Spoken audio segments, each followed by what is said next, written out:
During our lives, we come into contact with many different symbols, but none so misunderstood as the one we're about to look at during this film. How do you feel when you see this symbol? The reaction for some is an intensely personal one. For most others, our reaction is a matter of conditioning and indoctrination. Would you be surprised to know that the swastika has been from the earliest times a sign of peace and well-being? Many of our major cities reflect the positive use of the swastika, and we're going to go on a brief trip around London to see some of the famous sites that utilize this symbol in its true and original meaning. Arguably, here in London, there is one place you would least expect to find a swastika adorning the outside of a building, and that is here in Whitehall, in the seat of governmental power. And yet, if you look behind me, there is the Foreign Commonwealth Office.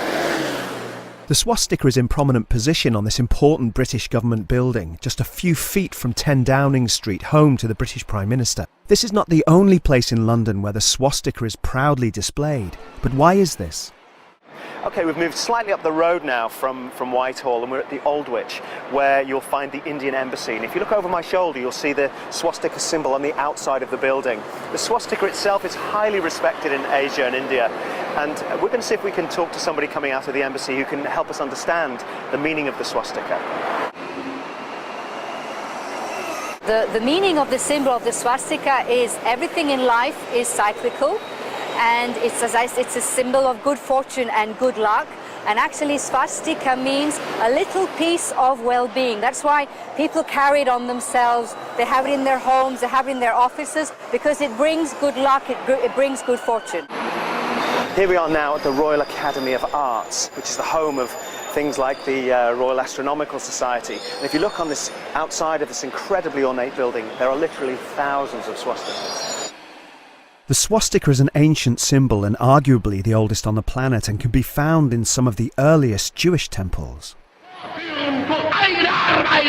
Of course, we are all aware from where the swastika's negative stigma came. Yet if we are not to blindly discriminate, we must also place that same stigma upon the Christian cross, on and under which many millions have also been put to death and persecuted, but throughout human history.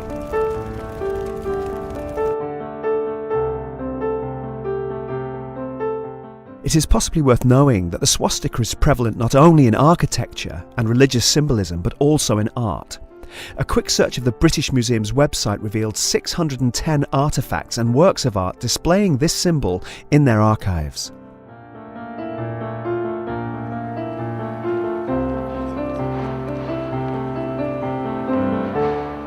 Wellington historically is one of Britain's most famous soldiers and is highly respected in London. There are many monuments to him, but this one is surrounded by the swastika.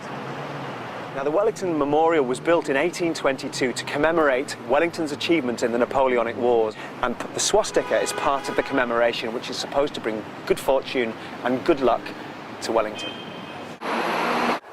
Of course, many of us have a long way to go in eradicating the negative stigma we attach to the swastika. However, I hope the few minutes we've spent together assist a little in that journey.